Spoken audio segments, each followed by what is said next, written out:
Je m'appelle Antoine Boiseau, je suis auteur et metteur en scène du Cri des supporters et aussi Ultra. Alors, le Cri des supporters, c'est une pièce de théâtre librement inspirée de Coriolan de Shakespeare et transposée dans le monde du foot d'aujourd'hui. À travers le prisme du foot, c'est une vision de notre société, ses enjeux et sa fracture sociale.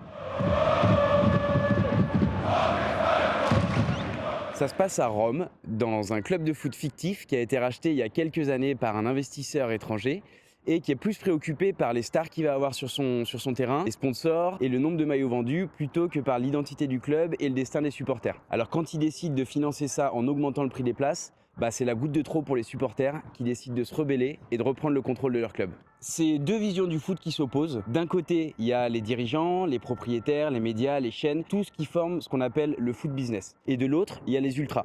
Les ultras, c'est les supporters qui sont le plus passionnés, ceux qui défendent leur équipe corps et âme et qui considèrent que le club appartient aux supporters et qui luttent pour un football populaire et accessible à tous. Entre les deux, il y a Coriolan, qui est le joueur star de son époque et qui représente l'hubris dans le monde du foot aujourd'hui. C'est un spectacle qui parle de la lutte des classes à travers le monde du football.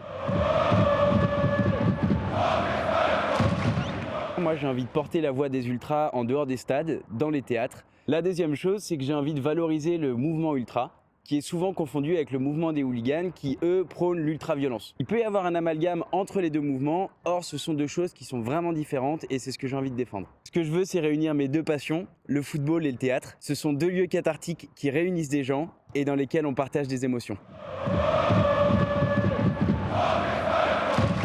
On a le droit de ne pas aimer le foot, il est omniprésent aujourd'hui et il est capable du meilleur comme du pire. Mais cette pièce, ce sera peut-être l'occasion de le voir différemment ou alors de le comprendre un peu mieux.